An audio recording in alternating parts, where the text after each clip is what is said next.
yeah, I've forgotten some of the countries, but these are their logos. You see, this is big results.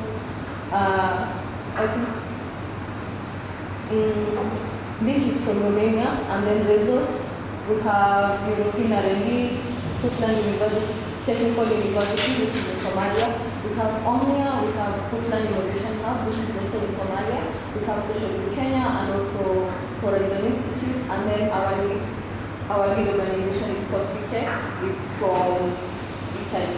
And then the project is funded by the Erasmus Plus program, which is under the European Union. So the whole aim of the project, or the title, the full title, the short form is Sub-Saharan, but the full title is Climate Smart Agripreneurship Partnership for Sustainability. You have seen, like, in the past year or in the past month, there has been a lot of changes in terms of weather. We are receiving less rainfall.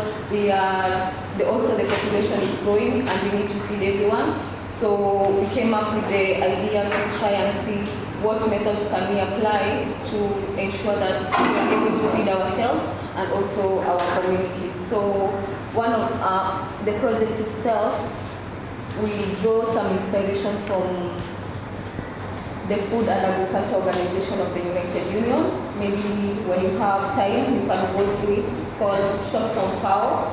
You can go through it.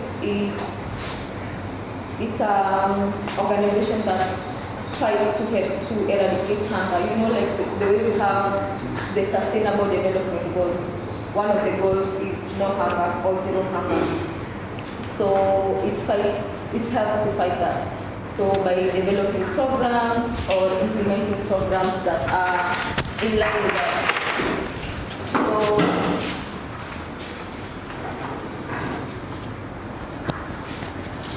I have to repeat it. It's okay. So I've explained a bit. So number one, the concept or practices that we are trying to implement are based on climate smart agriculture, and then creating favorable technical, policy, and investment conditions for sustainable agricultural development that also addresses climate change issues while ensuring food security. I'm sure, like, when there is less rainfall or when we are receiving very little rain, also the food prices in the market, you'll go and find tomatoes have higher prices or onions have higher prices, because if we cannot sustain ourselves, then we are forced to import some of this produce from outside countries.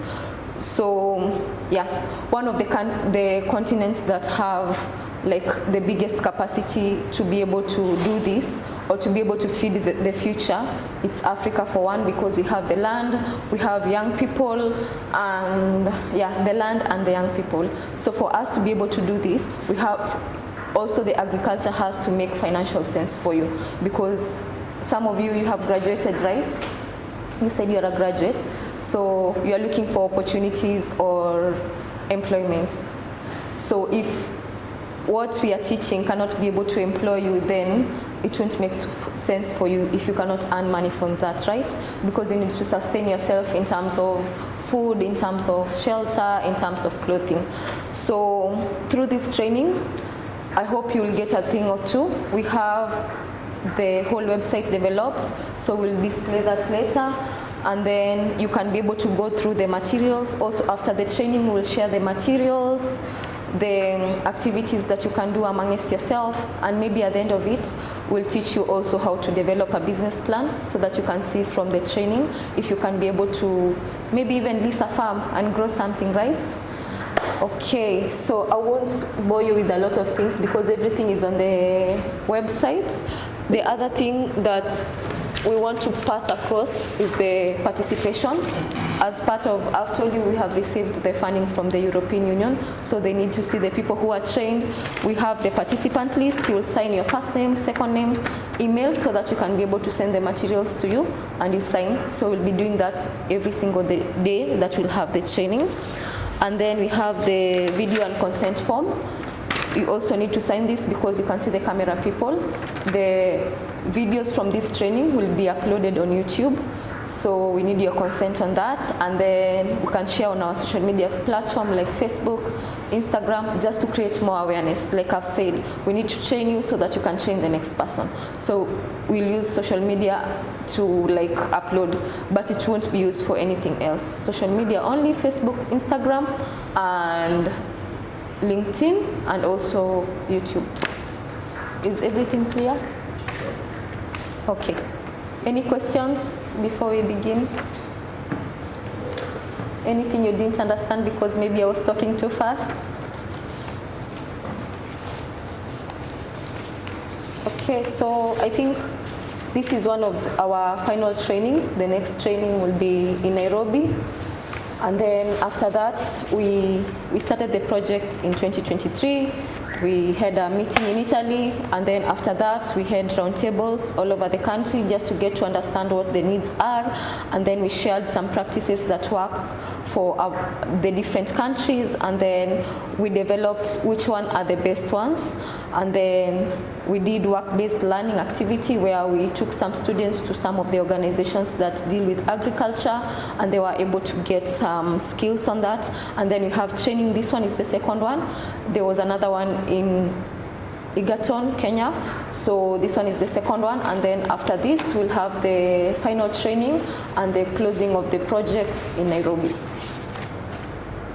Yeah. So we'll share everything, the materials, the contact. If you still have any information after the training that you feel like it will be beneficial for us to present in Nairobi, we will really appreciate. And then if you have any questions, we can ask before Dr. begins. Don't be afraid to ask any question. We are also learning. We are not like the experts, we are also learning. So in case you have any questions, feel free to ask any questions you have. Yeah, that's all from me. You have a question? Just a question. Yeah. Do you offer maybe scholarship for the students? Scholarships, no. For masters, no, we don't offer scholarships for now. But I will share with you maybe later the link where you can apply for scholarships. So I've talked about the Erasmus program, and Erasmus, they have like 3 different categories. There's the grants that we receive as organization when we're applying for projects, and then there is the Erasmus Mundos, MUNDUS. So they have scholarship opportunities for young people. You can apply, and then the way it works, you will apply to one consortium. The way I've said, we have a lot of countries. So when you get the scholarship opportunity, you won't like stay at one university. You can go to Italy this semester, the other one you go to Greece, and then the other one you go to Slovenia, as long as it's within the European Union for the 4 years, and then afterwards you graduate with, sometimes it's 2 universities. You can graduate with two degrees, as I would say 2 degrees, yeah. So it's a really good opportunity if it's something you're passionate about. We'll share the links. The grant opens, I don't know if right now it's open. Let me just check so that we don't forget. Small scholarship. So I can see it's open. So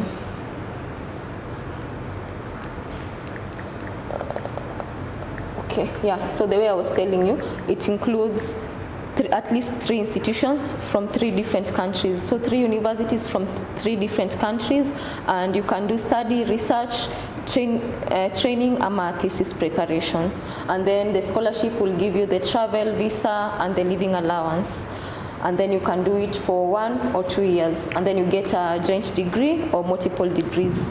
So you can apply between October and January, which is perfect. So take your time, go through the requirements, check whether you qualify, the one that you qualify for, especially the ones under agriculture and digital, like AI. They are really good, because that is what like the future needs. So if you qualify, just apply. Any other questions? Okay, I look forward to a very engaging session. Feel free to share your feedback. Any questions we have, we are here to assist. Okay, thank you. Okay, appreciate that.